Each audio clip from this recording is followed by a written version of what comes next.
Assalamualaikum dear students, welcome back to my YouTube channel Dr. Abdullah Karmi. Today we are going to start a new chapter that is the cell cycle and जो topic आज हम लोग discuss करने वाले हैं that is the cell cycle and उसका आगे interface को बेसिकली आज हम लोग डिस्कस करने वाले हैं। तो चलिए स्टार्ट करते हैं विदाउट वेस्टिंग एनी टाइम। तो सबसे पहले स्टूडेंट्स यहाँ पर अगर देखा जाए तो यहाँ पर सबसे पहले यहाँ पर आपको सेल साइकिल की कुछ डेफिनेशन है जो वो करनी पड़ेगी। ओके, सो उसके बाद यहाँ पर आ जाता है कि माइटोसिस में बेसिकली क्या हो रहा होता है। माइटोसिस में जो है माइटोसिस क्यों एसेंशियल होती है for the growth and repairing the body, while mitosis meiosis किसके लिए ज़रूरी होती है for the reacting reproductive cell like the eggs and sperm. Okay, so ये आप लोगों ने कुछ चीज़ें यहाँ से कर लेनी है एंड यहाँ पर जो है वो सेल साइकिल को आप लोगों ने देख लेना है। उसके बाद नीचे आ रहे हैं, यहाँ पर हमारे पास सेल साइकिल की डेफिनेशन है बेसिकली यहाँ पर। ये आप लोगों को एज अ शॉर्ट पूछी जा सकती है कि डिफाइन सेल साइकिल। तो इसके अंदर आप लोग ये डेफिनेशन करेंगे यहाँ से लेकर बेसिकली यहाँ से यहाँ तक आप लोग जो है वो इसकी डेफिनेशन करेंगे एंड ये जो है वो सेल साइकिल के आगे फर्दर टू जो फेजेस हैं वो आ जाते हैं। ये जो है यहाँ से यहाँ तक की बेसिकली इसकी डेफिनेशन है। तो चलिए इसको अब हम लोग रीड कर लेते हैं further. It is a series of events that take place in a eukaryotic cell from its formation towards division into the two daughter cell. यहाँ पर कहा जा रहा है कि सेल होता है ना बेसिकली साइकिल उस चीज़ को बोलते हैं कि जो चीज़ एक पिवट पॉइंट से स्टार्ट हो एंड फर्दर आकर दोबारा से उसी पॉइंट पर आकर रुक जाए, उसको कहते हैं साइकिल। तो सेल साइकिल से ये मुराद है कि वो वाला साइकिल, वो वाला तमाम प्रोसीजर जो कि एक सेल की पैदाइश से लेके यानी एक नया जब एक मरहला मुकम्मल होता है तो इसमें एक सेल जो है वो पैदा होता है, पैदाइश से लेकर अपनी तकसीम तक जो अमल उसकी ज़िंदगी में हो रहा होता है उसको साइंस की ज़ुबान में सेल साइकिल बोलते हैं। ठीक हो गया। तो इसमें यह है कि जब सेल को ये सारा चक्कर मुकम्मल करना पड़ता है, यानी कि वो पैदा होता है, फर्दर ग्रो करता है, बड़ा होता है एंड फिर बाद में जाकर जो है वो डिवाइड हो जाता है, तो इसको बेसिकली साइंसदानों ने क्या नाम दिया है, that is the cell cycle. Okay, so इसमें क्या है, यूकैरियोटिक सेल में फ्रॉम इट्स फॉर्मेशन यानी बनने से लेकर इसके डिवीजन तक जो सारा प्रोसीजर उसके अंदर हो रहा होता है उसको हम क्या बोलते हैं, cell cycle. The cell cycle can be divided into the two phases which is the interphase and mitotic phase. यानी अब ये जो पूरा मरहला है उसको एज अ जैसे कि एक मूवी के एक्ट्स होते हैं बेसिकली, इसी तरह इसको भी जो है वो टू फेजेस के अंदर डिवाइड किया गया है, इंटरफेस है एंड माइटोटिक फेज है। इंटरफेस में बेसिकली क्या होता है, इसमें कोई भी डिवीजन अभी नहीं हो रही होती बल्कि इसमें सेल को अभी डिवीजन के लिए रेडी किया जा रहा होता है एंड माइटोसिस में प्रॉपर्ली तौर पर जो डिवीजन है वो हो रही होती है। तो इसको आज हम लोग डिस्कस कर लेते हैं इंटरफेस को। तो मैं यहाँ पर आप लोगों को बताते जाऊँ कि इंटरफेस जो है ये आपको एज अ शॉर्ट आएगा, इसके अंदर से लॉन्ग नहीं आएगा एंड आप लोगों को पूछा जा सकता है इसके फेजेस के बारे में। ओके, यानी इसके इंटरफेस के फर्दर थ्री फेजेस हैं, तो इसमें से आप लोगों को G1 फेज बेसिकली पूछा जा सकता है एंड यहाँ से आप लोगों को एस फेज जो है that is very important, S phase आप लोगों को शॉर्ट में पूछा जा सकता है। तो इसको आज हम लोग डिस्कस कर लेते हैं। कहा जा रहा है this phase last for about 90% of the total time of the cell cycle, यानी जब आपने जो देखा है कि सेल का जितना भी डिवीजन का अमल होता है उसमें से जो 90% है, जो 90% काम होता है वो इंटरफेस में हो रहा होता है। जैसे कि आप क्या करते हैं कि इम्तिहान की या पेपर एग्जाम की तैयारी के लिए 10 घंटे जो है वो आप लोग मुख्तस कर देते हैं, तो आपने ज़्यादा वक्त जो है वो उस पेपर की प्रिपरेशन में लगाया है। ठीक है, एंड जो आप पेपर देंगे बेसिकली वो क्या है, सेल डिवीजन है। लेकिन जो उस सेल डिवीजन से पहले सारी प्रिपरेशन की है, जैसे कि एग्जाम देने से पहले सारी प्रिपरेशन हुई है, तो बेसिकली जो इंटरफेस होता है ना, ये आप ऐसा ही समझ लीजिए कि सेल डिवीजन की तैयारी पहले की जाती है। पहले 90% जो है वो ये पूरे सेल साइकिल का जो 90% हिस्सा है वो इंटरफेस में हो रहा होता है।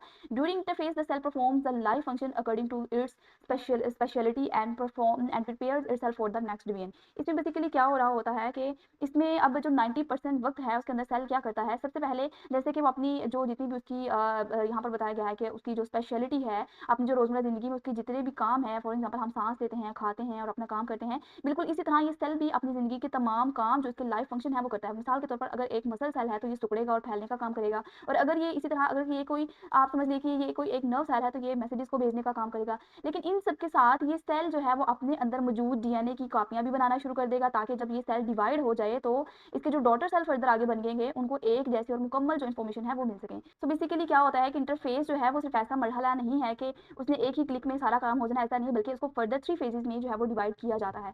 यहाँ पर सबसे पहले आ जाता है हमारे पास G1 फेज। तो यहाँ पर जो जी का मतलब है, जी स्टैंड फॉर ग्रोथ। ठीक है, ग्रोथ वन का यहाँ पर फेज आ जाता है। तो ग्रोथ वन के फेज में क्या होता है, it start from the end of the mitosis phase, यानी कि जब एक सेल जो है वो दो के अंदर डिवाइड हो जाता है, एक सेल ने जब दो के अंदर डिवाइड हो जाना है। ठीक है, अब इनमें से जो एक सेल है वो फर्दर अपना इंटरफेस वाले फेज के अंदर दाखिल हो जाएगा, यानी एक सेल फेज के अंदर दाखिल हो जाएगा और फिर वो पूरा फेज गुजारेगा और फिर लास्ट बार आकर वो फर्दर टू के अंदर जो है वो डिवाइड हो जाएगा। जैसे कि होता है इस तरह है कि जब आपके एग्जाम कंप्लीट होते हैं, एग्जाम कंप्लीट होने के बाद आपको एक छोटी सी छुट्टी मिलती है, बिल्कुल इसी तरह जो नए बनने वाले डॉटर सेल्स होते हैं उनको एक माइटोटिक फेज के एंड में उनको एक फेज के अंदर गुजारा जाता है, that is called the G1 phase. और इस फेज के अंदर क्या होता है हम लोग देख लेते हैं। कहा जा रहा है it is also called the growth phase, इसको ग्रोथ फेज भी कहते हैं। During this phase cell makes proteins and organise and so grows in size. इसमें क्या होता है, क्योंकि इसने इस सेल ने फर्दर आगे 2 हिस्सों में डिवाइड होना है, 2 सेल डॉटर सेल बनाने हैं, तो इसके लिए जब एक सेल ने 2 के अंदर डिवाइड होना है तो ज़ाहिर सी बात है अगर उसके अंदर इतना मटेरियल होगा, उतना डीएनए होगा, उतना उसके अंदर जेनेटिक मटेरियल होगा तो वो आगे 2 के अंदर डिवाइड हो सकेगा। तो इसलिए सेल क्या करता है, अपने आप को डिवीजन के लिए रेडी करता है और वो क्या करता है, उसके लिए प्रोटीन बनाना शुरू कर देता है, अपने ऑर्गेनेलिस को ग्रो करना शुरू कर देता है और थोड़ा सा साइज के अंदर भी बढ़ जाता है। जैसे आप लोग यहाँ पर देख सकते हैं कि ये सेल 2 के अंदर डिवाइड हुआ और फर्दर एक डॉटर सेल जो है वो G1 फेज के अंदर इस तरह से एंटर हो जाता है और इसके अंदर क्या किया जाता है, प्रोटीन को बनाया जाता है, ऑर्गेनेलिस को बनाया जाता है और सेल जो है वो ग्रोथ में थोड़ा सा बढ़ जाता है। जैसे कि आप देख सकते हैं कि यहाँ पर सेल छोटा सा था, थोड़ा गोल सा था, लेकिन यहाँ पर आके थोड़ा सा चौड़ा हो गया, उसके साइज के अंदर इजाफा हो गया। तो ये आप देख सकते हैं यहाँ पर थोड़ा प्रोटीन वगैरह बनी है, ऑर्गेनेलिस के अंदर इजाफा हुआ है। तो बेसिकली ये होता है, सेल अपने आप को डिवीजन के लिए रेडी कर रहा होता है। Cell also makes enzyme that are required in the S phase for the replication of DNA. अब एस फेज में बेसिकली क्या होना होता है, एस फेज में जाकर जो फर्दर उसके अंदर वाला मटेरियल होता है, जेनेटिक मटेरियल, ये वाला जो सॉरी इसके अंदर जो मौजूद होते हैं क्रोमोसोम्स, वो डुप्लीकेट हो जाते हैं यानी डबल हो जाते हैं। तो for the duplication of the chromosome ये जो कुछ एंजाइम चाहिए होती हैं और वो किस फेज के अंदर बनते हैं, that is made in the G1 phase. Okay, तो इसके अंदर बेसिकली 3 काम हो रहे होते हैं। प्रोटीन की जो है वो प्रिपरेशन की जाती है, ऑर्गेनेलिस की प्रिपरेशन की जाती है, सेल ग्रोथ हो जाता है साइज में एंड इसके अंदर कुछ एंजाइम्स को बनाया जाता है जो कि एस फेज में for the replication of DNA के लिए लाजमी होते हैं। तो आई होप कि आप लोगों को G1 फेज बहुत अच्छे तरीके से समझ आ गया होगा। तो ये जो तीनों फेज होते हैं ना, बेसिकली जो इंटरफेस होता है ये माइटोसिस से पहले वाला फेज होता है, यानी सेल अपने आप को डिवीजन के लिए रेडी कर रहा होता है। ठीक हो गया। उसके बाद आ जाता है जी हमारे पास एस फेज। एस फेज में बेसिकली क्या होता है कि एस फेज में जो सेल के इंटरनल जेनेटिक मटेरियल होता है, बेसिकली क्रोमोसोम्स की जो डुप्लीकेशन होती है यानी उसकी तादाद डबल हो जाती है। तो यहाँ पर हम लोग देख लेते हैं, during this phase the DNA of each chromosome is replicated, यानी उसकी कॉपीड बन जाते हैं, डबल हो जाता है। जैसे कि ये देख सकते हैं आप लोग, यहाँ पर एक डीएनए की कॉपी थी, ये एक ही डीएनए था, लेकिन यहाँ पर आगे उसके कॉपी बन गई, यानी 2 क्रोमोसोम इस तरह से जुड़ गए आप इसमें। ठीक है, 2 क्रोमेटिड्स जुड़ गए आगे। क्या कहा जा रहा है, इन result in the duplication of the chromosome each chromosome consist of the 2 sister chromatid. अब ये जो, तो इसके जो है वो 2 क्रोमाटिड मौजूद होते हैं हर क्रोमोसोम के अंदर। ओके हो गया। तो उसके बाद कहा जा रहा है the total number of chromosome in cells remain the same. ठीक है, तो जो टोटल नंबर ऑफ क्रोमोसोम्स हैं वो सेम ही रहते हैं। ठीक है, तो ये एक अहम पॉइंट है कि अगरचे डीएनए की कॉपी बन गई है लेकिन क्रोमोसोम और जो क्रोमोसोम है वो 2 हिस्सों में यानी सिस्टर क्रोमैटिड्स के अंदर तब्दील हो गए हैं, लेकिन क्रोमोसोम की जो कुल तादाद होती है, टोटल नंबर होते हैं, वो बिल्कुल वही रहते हैं। फॉर एग्जाम्पल, अगर सेल में पहले 46 क्रोमोसोम थे और अब भी उसके अंदर 46 ही क्रोमोसोम होंगे, चाहे उसने अपना एक डुप्लीकेटेड जो एक कॉपी है वो बना ली है, लेकिन उसके अंदर जो टोटल नंबर ऑफ क्रोमोसोम्स होंगे वो सेम ही होंगे। ओके हो गया। अब एस फेज में क्या होता है, हम लोगों ने देख लिया कि इसमें जो बेसिक बेसिक इसके अंदर जो हैपनिंग हो रही होती है वो क्या होता है कि सेल अपने क्रोमोसोम को जो है वो डुप्लीकेट कर लेता है, एक नई कॉपी बना लेता है और फिर फर्दर थोड़ा सा साइज के अंदर ग्रो होता है। क्योंकि स्टूडेंट इस सेल ने फर्दर आगे जाके 2 सेल के अंदर डिवाइड होना होता है, इसीलिए जब हर स्टेप में सेल की थोड़ी सी ग्रोथ के अंदर इजाफा होगा, साइज के अंदर इजाफा होगा, तो 2 डॉटर सेल को बना सकेगा। तो आप लोग देख सकते हैं कि इसके अंदर थोड़ा सा साइज बढ़ा, लेकिन इस स्टेप में आ जाके उसका जो साइज है वो थोड़ा सा फर्दर और बढ़ गया। फिर आगे है, उसके बाद हमारे पास आ जाता है G2 फेज की बारी। G2 फेज में क्या होता है कि जैसे यहाँ पर क्रोमोसोम की तादाद डबल हुई, ठीक है, अब G2 फेज में क्या किया जाता है कि जो क्रोमोसोम की तादाद डबल हुई है उसको चेक किया जाता है कि आया जो क्रोमोसोम डबल हुए हैं क्या उनके अंदर कोई एरर तो नहीं है, क्या उनके अंदर कोई फॉल्ट तो नहीं आया। इसको देख लेते हैं G2 फेज को। G2 फेज बेसिकली ग्रोथ 2 का फेज होता है। In this phase the cell continues to grow, यानी सेल ने अपनी जो ग्रोथ है इसको कंटिन्यू रखना है, यानी उसने थोड़ा सा साइज में बढ़ते रहना है and produces protein necessary for the cell division. इस फेज में क्या किया जाता है, यानी प्रोटीन तो बनती ही रहेगी, ठीक है, इस फेज तक बनती ही रहेगी। The cell checks for any DNA damage that may occurring during the replication and makes necessary repairs. ठीक हो गया, यानी जैसे मैंने आपको पहले बताया G2 फेज ऐसा चेकर होता है और ये चेक करता है आया कि जो एस फेज में डीएनए ने अपनी एक रेप्लिका कॉपी तैयार की थी, आया उसके अंदर कोई फॉल्ट तो नहीं रह गया, क्या जो क्रोमोसोम्स हैं वो अपनी अपनी सही जगह पर क्या वो जुड़ सके हैं, अगर इनके अंदर कोई इनकी सीक्वेंस में थोड़ा सा चेंजिंग आई है, सीक्वेंस थोड़ा सा खराब हुआ है। तो G2 फेज में बेसिकली क्या होता है, ये चेकर होता है जो कि क्रोमोसोम्स को बेसिकली डीएनए वगैरह को चेक कर रहा होता है कि आया जो उसने रेप्लिका कॉपी रेडी की है क्या वो सही भी है कि नहीं। अगर रेप्लिका कॉपी खराब है, थोड़ी सी सीक्वेंस के अंदर गड़बड़ हो गया है, तो स्टूडेंट जो आगे बनने वाला सेल है, जो आगे बनने वाला जानदार है, उसके अंदर बहुत ज़्यादा कॉम्प्लिकेशंस आ सकती हैं, ठीक है, उसके अंदर जो डिजीजेज आ सकती हैं। तो ये डीएनए का सीक्वेंस एंड जो रेप्लिका की जो सीक्वेंस है उसको ध्यान में रखना बहुत ज़्यादा ज़रूरी होता है। उसके बाद हमारे पास यहाँ पर आ जाता है it also begins to recognise its contents in preparation for the mitosis. अब आखिरी और सबसे जो यहाँ पर इंटरेस्टिंग काम है, जैसे कि एक डायरेक्टर जो है वो फिल्म की शूटिंग से पहले अपने तमाम जो उसका सामान होता है उसको तरतीब देता है, इसी तरह ये सेल भी अपने अंदर तमाम जितने भी कॉन्टेंट्स होते होते हैं। कंटेंट से क्या मुराद है, यानी उसके जो कितने भी ऑर्गेनेलिज़ होती हैं, प्रोटीन्स होती हैं, क्रोमोसोम होते हैं, उसको एक तरह से तरतीब देना शुरू हो जाता है। क्योंकि मैंने अभी आपको बताया था कि एक सेल ने 2 के अंदर डिवाइड होना है, तो जब वो अपने अंदर मौजूद तमाम कंटेंट को एक तरह से तरतीब देगा, तो फिर ही सेल जो है वो नेक्स्ट स्टेप के लिए रेडी हो सकेगा। सेल है एक, वो एम फेज़ के अंदर दाखिल हो जाता है एंड एम फेज़ में अंदर जाकर क्या रहता है कि जो लास्ट स्टेप पर जो सेल है वो 2 हिस्सों में डिवाइड हो जाता है, उसको माइटोटिक फेज़ कहते हैं। अब हम इसकी एक छोटी-सी एनिमेशन वीडियो देख लेते हैं ताकि आप लोगों के सारे कॉन्सेप्ट क्लियर हो जाएँ। तो ये देखिए स्टूडेंट्स, सेल साइकिल की जो तरतीब होती है बेसिकली वो एक रैंडम नहीं होती, बल्कि सेल को एक खास तरतीब के तहत स्टेप बाय स्टेप जाकर उसकी एक 3 फेजेस में जाकर उसको डिवाइड करना होता है। तो इसमें हम लोग इसकी जो डिवीजन है बेसिकली इसको देख लेते हैं। तो सबसे पहले ये देखा जाता है कि सेल साइकिल के कुछ असूल होते हैं। हर सेल जो है वो डिवाइड नहीं हो सकता रैंडमली। सेल को डिवाइड होने के लिए कुछ बेसिक जो चीज़ें हैं उसका ध्यान रखना पड़ता है। अब हर सेल मुँह उठा के डिवाइड नहीं हो सकता, कुछ असूल व ज़वाबित होते हैं, कुछ डिसिप्लिन का ख्याल रखना होता है। तो इसमें सेल को डिवाइड होने के लिए कुछ जो है वो फेजेस का सामना करना पड़ता है। सबसे पहला फेज हमारे पास आ जाता है यहाँ पर G1 फेज। तो G1 फेज में जैसा कि मैंने अभी आपको बताया था कि बेसिकली क्या हो रहा होता है इसके अंदर, यानी सेल की ग्रोथ में इजाफा होता है, प्रोटीन बनना शुरू हो जाती है। इसके एस फेज के अंदर क्या किया जाता है, आ जाता है हमारे पास फिर सेकंड वाला phase, that is the S phase. S phase में क्या होता है कि डीएनए की जो एक रेप्लिका कॉपी है उसको रेडी किया जाता है for the next daughter cell.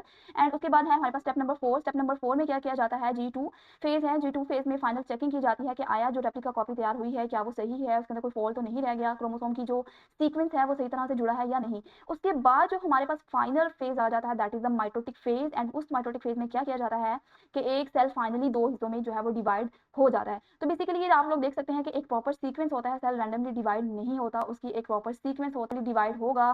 Cell division से पहले जो है वो कुछ असूल रखे जाते हैं कि क्या जो हमारे पास डॉटर सेल है वो इस काबिल भी है कि वो डिवाइड हो सकेगा, उसके अंदर इतनी एनर्जी मौजूद है कि वो जो है वो फर्दर आगे डिवाइड हो सकेगा। अगर सेल इस काबिल नहीं है तो उसको रिजेक्ट कर दिया जाता है, उसको आगे फर्दर डिवीजन वाले फेज में नहीं लाया जाता। तो ये एक खास डिसिप्लिन और खास असूल के तहत तो सेल साइकिल के कुछ मिराज होते हैं। फॉर एग्जांपल यहाँ पर सबसे फर्स्ट वाला है G1 फेज, नेक्स्ट है हमारे पास एस फेज, नेक्स्ट है G2 फेज एंड नेक्स्ट है हमारे पास माइटोटिक फेज। तो ये सारे जो फेजेस हैं ये एक बहुत ही सीक्वेंस के साथ चलते हैं। अगर इन फेजेस के अंदर कोई भी थोड़ा बहुत गड़बड़ हो जाए तो उसके अंदर सारा जो सेल साइकिल का सीक्वेंस है वो खराब हो सकता है। सेल वाला जो आता है हमारे पास G1, तो उसके अंदर क्या किया जाता है कि सेल जो है वो साइज में ग्रो करता है और इसके अंदर जो है प्रॉपर्ली तौर पर प्रोटीन बन जाती है। सेल जो है वो अपना साइज बढ़ाता है, प्रोटीन बनाता है और ये चेक करता है कि आया वो डिवीजन के लिए रेडी है भी नहीं, उसके अंदर इतनी एनर्जी है कि वो आगे फर्दर डिवाइड हो सकता है, यहाँ के बस मतलब वो उसके अंदर एनर्जी नहीं है कि वो आगे फर्दर जो है वो डिवाइड हो सकता है। तो ये सारा जो प्रोसीजर है ये G1 फेज के अंदर किया जाता है। और एस फेज के अंदर क्या किया जाता है, एस फेज के अंदर सिंथेसिस की जाती है किसकी, डीएनए की। ठीक है, डीएनए की जो रेप्लिका कॉपी है उसको रेडी किया जाता है। तो एस फेज के अंदर अगर कोई थोड़ा सा भी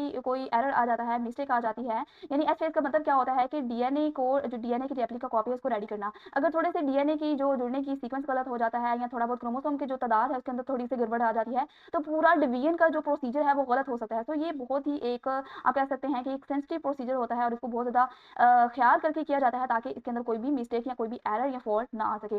उसके बाद लास्ट वाला हमारे पास आ जाता है G2 फेज। एंड उसके अंदर क्या किया जाता है कि ये किया जाता है कि आया जो रेप्लिका कॉपी तैयार हुई है क्या वो सही है या नहीं। ठीक है, G2 करता है, उसके अंदर ये देखा जाता है कि क्या डीएनए की जो कॉपी है वो सही है या नहीं, डीएनए की जो कॉपी रेडी हुई है, एक या दो जो कॉपीज रेडी हैं क्या वो सही भी है या नहीं, क्या एंजाइम जो है वो रेडी हैं। ठीक है, जैसे हम लोगों ने देखा था कि एंजाइम की प्रिपरेशन की जाती है, क्या एंजाइम रेडी हो गए हैं या क्या सेल के पास इतनी एनर्जी है कि वो आगे फर्दर डिवाइड हो सके। तो ये तीनों चीजें जो है ये G2 फेज में जो है वो चेक की जाती हैं ताकि सेल को आगे फर्दर जो है वो डिवाइड किया जा सके। लास्ट वाला जो हमारे पास आ जाता है phase that is the mitotic phase, और ये है हमारे पास लास्ट वाला प्रोसीजर जिसके अंदर सेल का जो साइकिल का क्लाइमेक्स होता है, जिसके अंदर फाइनली जो एक सेल है वो दो डॉटर सेल के अंदर बेसिकली डिवाइड हो जाता है। हमारा लास्ट वाला प्रोसीजर था, यानी कि इस प्रोसीजर पर पहुंचने से पहले बहुत ही ज्यादा फेज से गुजरना पड़ता है। G1 फेज है, एस फेज है, G2 फेज है और लास्ट पर आके जो हतमी नतीजा है वो ये निकलता है कि एक जो पेरेंट सेल है वो दो डॉटर सेल के अंदर डिवाइड हो जाता है।